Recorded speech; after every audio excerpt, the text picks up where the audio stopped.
had it timed perfectly so that I would be arriving at this Menards store north of Indianapolis a good 25 minutes or so before my 30-minute break clock was due to run out. In other words, it's been 8 hours, you need to take a 30-minute DOT break. So I had it perfectly timed. I was going to get there right in time to be able to get into the offload mode, which would be on duty, not driving. And, you know, it's going to take at least a half hour or more to get offloaded, so that would burn up my brake, and I could be happily along my merry way. But unfortunately, some moron decided to crash into a guardrail in the center of the highway a few miles back, and I sat there with everybody else for a good half hour at least, just inch by inch crawling, because of course everybody's got to look. What happened? What happened? Just some idiot decided to run into the guardrail. That's it. That's all that happened. Somebody had a bad day. Unfortunately, though, I'm 16 minutes away from getting there, and my DOT 30-minute break clock is at 13 minutes.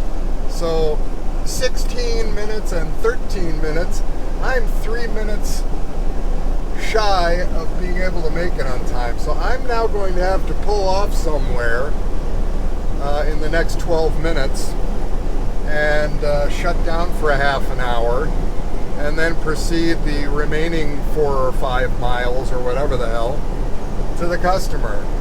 So that is just so typical of trucking. You think you got everything nailed, you got it all figured out, you got it planned just perfectly, and then a curveball. Oh well, that's trucking, right? Early the next morning. Well, happy Friday morning, everybody. And we are starting off our day, 6:30 in the morning. We are in Fishers, Indiana. We delivered yesterday evening at this Menards store in Fisher, Indiana, which is a north suburb of Indianapolis.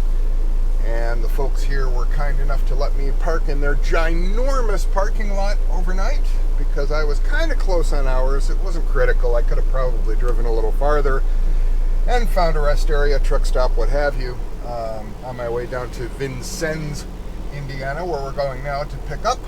But I was tired. The final home stretch to get to this customer yesterday ended up, there was an accident on the highway, and ended up sitting there for God knows how long in bumper to bumper stopped traffic to get around that, which threw off my 30-minute break, which was an entirely another entire story, which, you know, suffice it to say, the last minute I was able to find a place, not the greatest place in the world, but a place to pull my brakes and take my 30 and twiddle my thumbs and finally get to this customer. So I was just in no mood by the time they were done offloading, and said, nah, I'm just going to shut down here. Since they're kind enough to offer, I'm going to graciously accept and park my big old truck in said parking lot.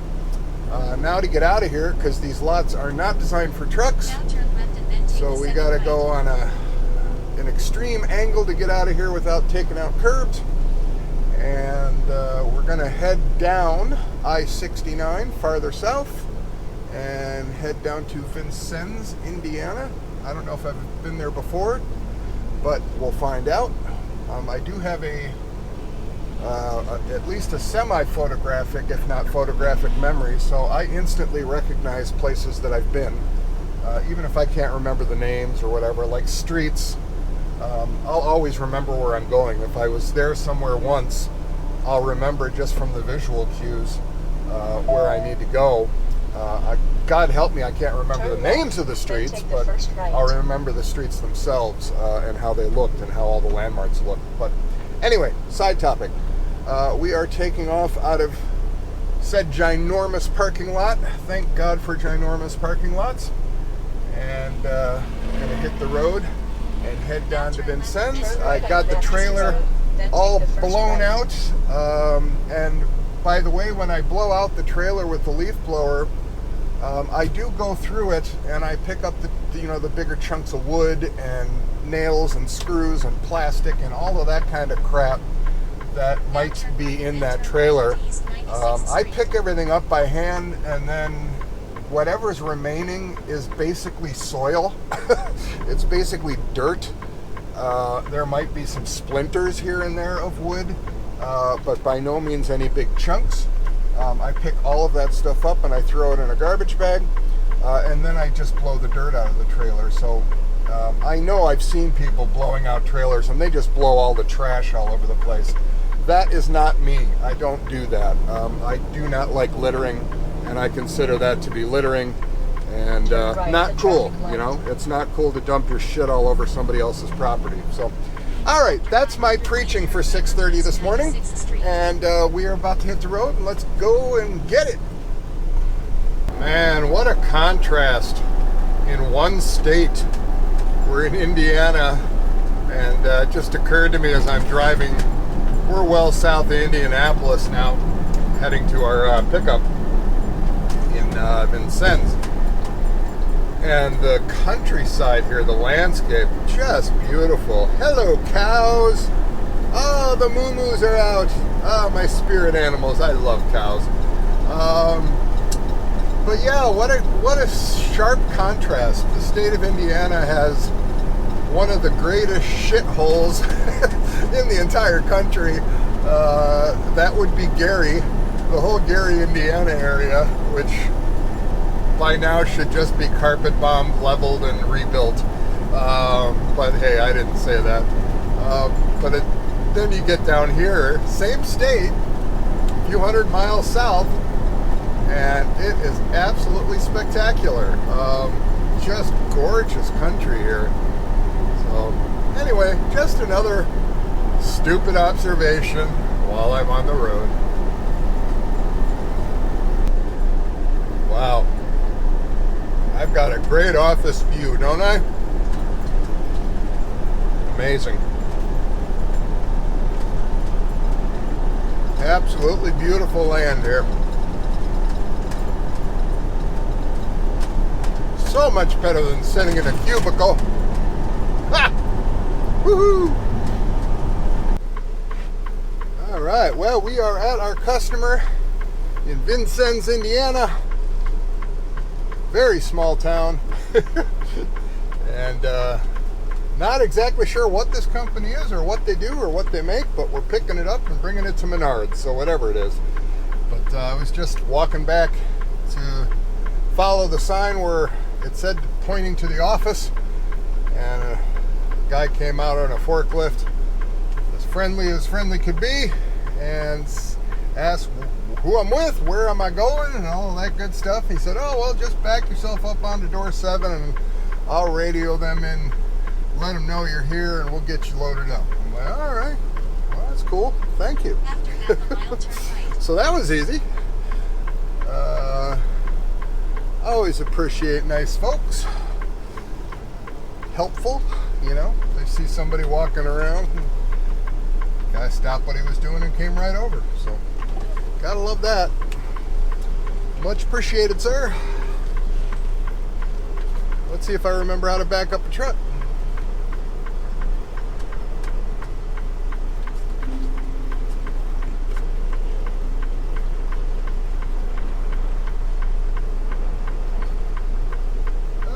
Almost had it. Almost had it. Should have kept going a little farther when I pulled around, but hey, that's all right. Live and learn. Where's my door? There it is. Always helps to know where the hell your door is. Oh, I should probably slide my tandem, shouldn't I? Let's be nice. Even though they didn't specifically say to do it. I pay attention on docks, and when I notice the other trucks have their tandems slid, I kind of figure that that's what they want. So let's go ahead and do that. Moments later. All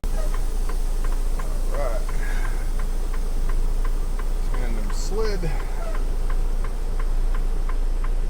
Back we go.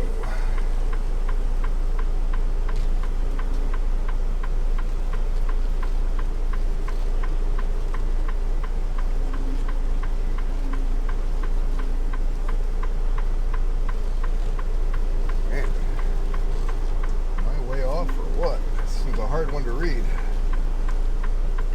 I can't see the curbside side of the dock. Kind of weird. Kind of waiting to see, you know, kind of equal space between. I'm not seeing it, so let me just scoot a little bit farther. Oh, I think I'm seeing it now. There we go. All right. I would have been fine.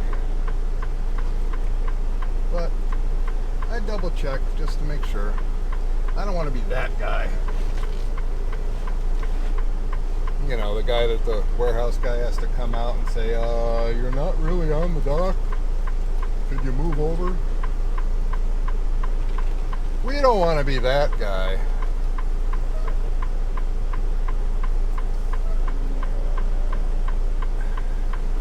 Come on now.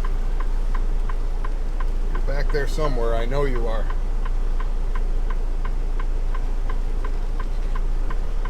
Oh, did I feel a bump? I sure did. Bam! We have landed. All right, we have our load. Loaded it up very quickly. I was very happy about that. Oh, I don't want to take this tree off. Let's wait for the car. And we are going down these small little farm roads to get the heck out of here. Yeah, these are the kind of roads you encounter, folks.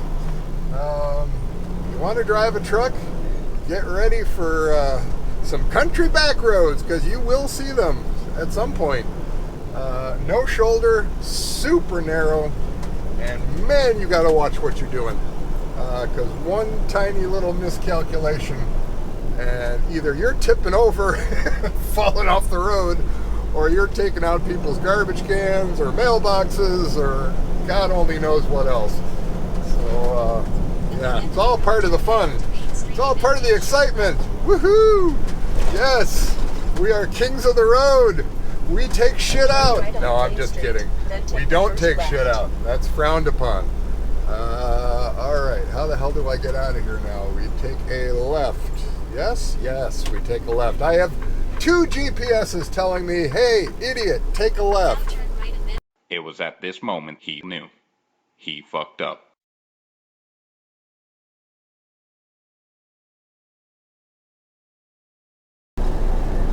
Well, I suppose it had to happen sometime in my trucking career. Good God, I picked up the wrong shipment. Can you believe that? Yeah, that's something I never thought would ever happen, because I'm a pretty careful person, and I'm one for details. But this one got me. So, yeah, I got about 53 miles up the road, and I get a call from my temporary dispatcher. My regular dispatcher is out this week, and I have been dealing with this other gentleman, and I use that term loosely because he's not much of a gentleman, actually. The guy's kind of a jerk. He's really mean. He yells a lot. He's actually kind of stupid. I don't know, he's really annoying. And I know he watches my channel, so I'm just kidding. He's actually a very, very nice guy. He's a good guy. And I just wanted to catch his attention in case he's watching this. So that's all incorrect. He's a very good guy. And so he called me, just, you know, hey, I see you're loaded and rolling, everything okay and all that. I'm like, yep. I said, but I happen to notice something odd. And he said, well, what's that? And I said, well, I could have sworn that when we talked about it, you said that the load is going to go to the Menards DC in Eau Claire, Wisconsin. And I just glanced at the paperwork after they loaded me, and it's going, the paperwork shows a Menards DC in Shelby, Iowa. So maybe I got that confused, and he's like, well, no, actually, you're supposed to be going to Eau Claire. They gave you it sounds like they gave you the wrong shipment, because there was a shipment going to Shelby, Iowa, but I didn't want that one. I wanted this, said the one going to Eau Claire. I said, oh shit.